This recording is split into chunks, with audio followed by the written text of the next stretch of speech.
bonjour à tous maa ngi leen di nuyu yéen ñëpp man la Assane Thiam donc nekk acteur dans la série Impact di interpréter le rôle de Moussa Diouf ma ñëw tey nag pour waxtaan ak yéen voilà. Alors Assane Thiam est un jeune ambitieux orienté dans le domaine du cinéma.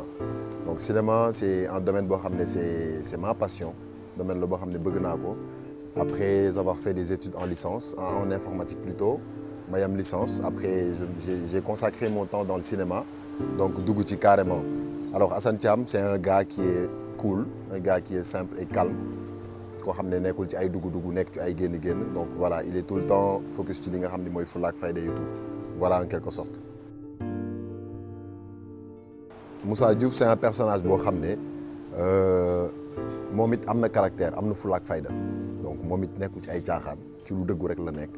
mu nekk un personnage boo xam ne il se rapproche un peu plus d'inspecteur Wade parce qu'ils sont presque du même caractère sauf que Moussa Diouf moom dafay dugg ci domaine amour donc les sentiments et tout loolu mooy ñëw xaw bouleverser sa vie mu nekk benn personnage boo xam ne aussi j'ai adoré interpréter ça parce que c'est une expérience de plus comme je n'ai pas eu à jouer un rôle boo xam ne damay nekk ci optique u amour affaire yooyu donc mu nekk loo xam ne c'est une bonne expérience pour moi et j'aime beaucoup en fait interpréter ce rôle et puis voilà. Alors moi j'ai commencé en 2019 j'ai eu une licence en informatique après j'ai travaillé dans une boîte en tant que conseiller digital commercial et technique et après ça c'est à cet instant-là après que j'ai commencé à jouer que je suis devenu apprenti acteur. Et pour le moment, je suis dans le domaine de l'acting. Et en même temps aussi, je fais des voix off pour les publicités et en même temps des doublages voix pour quelques séries. Et en même temps aussi, je fais du modeling pour les marques et tout. Puis voilà, pour le moment, je suis dans ces trois domaines-là, qui sont presque identiques. Bon, c'est une vie en fait qui est un peu risquée parce que voilà, tu rencontres n'importe quelle personne, tu as de nouvelles connaissances, tu as de nouveaux endroits. De nouvelles rencontres et tout doo ci xam ñan ñoo la ciy bëgg doo la ci xam ñan ñoo la ciy bañ donc façon nit bu nekk ngay gis du coup mu nekk benn milieu boo xam ne dafa xaw a délicat tuuti il faut que tu sois un peu intelligent il faut que tu aies une certaine maturité en fait pour pouvoir gérer ce milieu donc mu nekk milieu boo xam ne am nay avantages comme am nay inconvénients avantages yi nag moo ci ëpp parce que tu as de nouvelles connaissances tu as de nouvelles personnes yoo xam ne voilà qui s'ajoutent à ton portefeuille te connaissance yooyu en fait moo lay permettre ba tey jii di nga dem ba à un stade boo xam ne tu auras peut-être une stabilité dans ta vie stabilité boo xam ne concernant tes relations humaines relations professionnelles yooyu yëpp donc mu nekk ay avantages yu ci nekk et franchement je trouve ça bénéfique quoi am nay inconvénients mais inconvénients yi ça dépend ci yow ni ngay manager sa bopp ni ngay gérer sa bopp rek après voilà le reste ça passe quoi. Alors Impact c'est une série que moi-même j'adore en fait. C'est une série que j'adore. C'est pas le fait que je suis acteur dans la série que j'aime la série, non. Si je n'étais même pas acteur aussi dans la série, j'allais aimer la série parce que c'est une série qui est très riche en histoire, qui est très riche en intrigue. Hein? En fait, ça parle de famille, hein? ci wàllum gouvernement, xam nga dafa li mu regroupé en fait moo bari de telle sorte que boo koy seetaan képp ku koy mënti seetaan di nga ci yëg sa bopp parce que am na ci côté boo xam ne moo la ciy intéressé xam nga ñun par exemple fii série sénégalaise yi dañuy faral di gën a bëgg yi nga xam ne mooy affaire de amour affaire de trash par exemple benn maîtresse d'un homme marié tout le temps mais Impact boo ci ñëwee presque pàcc yi nekk ci yenn série yu bëri di nga ko ci fekk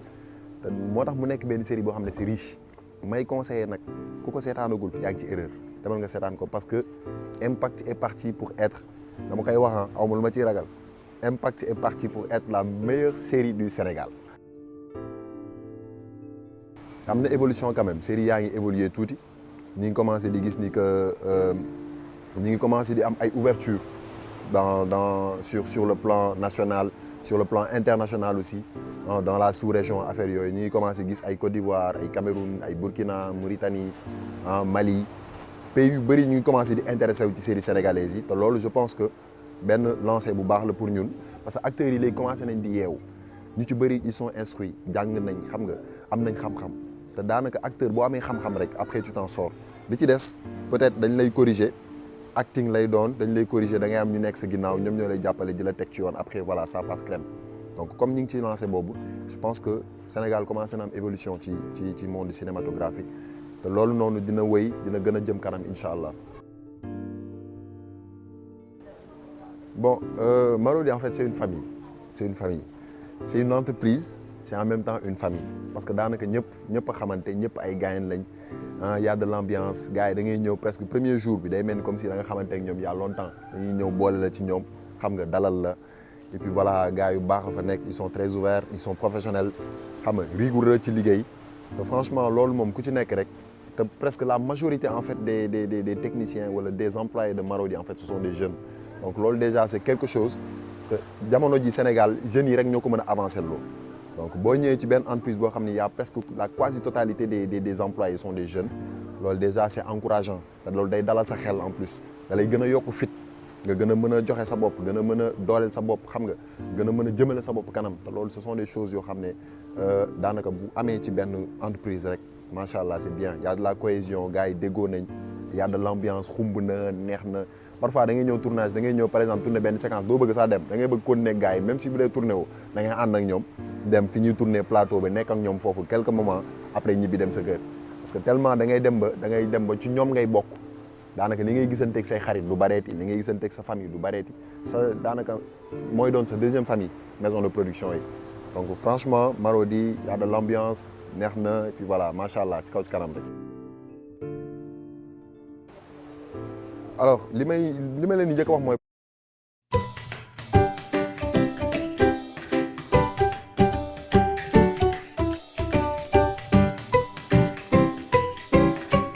bu leen yàkkamti bu leen mës a yàkkamti parce que dañ ci gis ñoo xam ne dañuy ñëw en fait buzz moo leen ciy dugal ñëw siw dem seen yoon am na ñoo xam ne nag moom loolu moo leen intéressé ñoom buzz la ñuy wut siw la ñuy wut moom moo leen intéressé ku ci nekk ak li la intéressé am na ñoo xam ne nag peut-être affaire dañ ko bëgg dañoo am amouru cinéma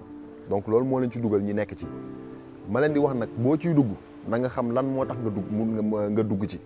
parce que dafa nekk loo xam ne en fait dafa siis benn ndax boo ci duggee mën na la ci récupérer génn la ci benn leneen loo xam ne ci nga nekkoon mën na la ci génne man j'ai eu cette expérience là donc boo ciy dugg na nga fexe ba xam lan moo la ci dugal finalité yi ak fan ngay gis sa bopp parce que il faut nga am vision il faut nga xam fan ngay yóbbu sa bopp c'est pas que da ngay ñëw dugg ci noonu aveuglément rek parce que gis nga gars yi di jouer rek nga ne da ngay jouer da nga bëgg a nekk acteur mais il faut que nga am plan de carrière xam fan ngay jëmale sa bopp fan nga bëgg a egg c'est très très important donc jël leen seen temps bu leen yàkkamti te en plus boo leen mënee gën a gëstu c'est très très très très important parce que boo ko deful en fait da ngay ñëw sonal réalisateur bi da ngay ñëw sonal production bi donc c'est quelque chose de très important boo ci gëstoo nga xam lan mooy jeu d'acteur déjà boo ko xamee c'est un plus c'est un bagage de plus boo xam ne moom ngay apporter andi ko après sa liggéey day yomb donc bu leen yàkkamti gëstu leen def leen ay recherche ba soog ci dugg te xam leen lan moo leen ci dugal wala laa leen di conseiller.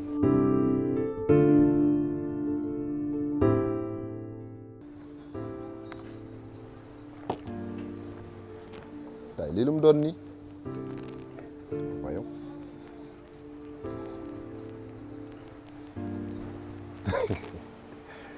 kon da ngeen ma surprise nii quoi ok. auzu billahi mina sheytaani rajim bismillahi rahmaani rahim asalaamaaleykum waa Marodi TV. waaw Paasan de moom sama doom la man maa ko jur li ma xam ci moom aussi mooy am na jom am na fulla am na fayda te xam na li mu bëgg. sama relation ak Paasan diggante yaay ak doom nag mooy relation doom ak yaayam rek rawatina doom bu góor mu nekk sama xarit nekk sama complice. waa série yi maa ngi koy seetaan am na ci yoo xam ne nag seetaan naa ko am na yoo xam ne jot na ma rëcc mais lu ma ci seetaan tam su ma ci gisee loo xam ne lu ma xaw a jaaxal la dinaa ko wax. séquence bi ma seetaan ci impact mu xaw ma diis trop daal mooy bi mu nekkeek Jessica ci lal bi mais après damaa xam ne noonu rek la mën a demee parce que xam naa ne du Paasan Moussa Diouf la mais du Paasan. waaw moom jàng bi nag xam naa ne lu mu bëggoon la ci xolam parce que bi mu doon jàng mi ngi ci doon góorgóorlu lu mu mën 3 ans yi mujj yi daal laa seetlu ne dafa dem carrément ci dans le milieu du cinéma. Paasan moom man maa ko may buzz parce que bi may door a am téléphone tactile dama ko jox ne ko installeel ma WhatsApp ak Facebook mu jël di ma ko installeel ba si ngoon gi ma laaj ko téléphone bi pare na mu ne waaw ma ne ko xaaral ma essayé benn audio bu fekkee audio bi jàll na ma xam ma daal di jël sama téléphone bi daal di envoyé benn audio allo Paasan allo Paasan allo Paasan mu daal di ko ma xool gis ne baax na mu ne ma waa baax na allo Paasan boobu la ñen na lancé ko Instagram Twitter Facebook ñëpp di ma reetaan fa la jaaree jóg nag léegi dama fay parce que maa ko may bës.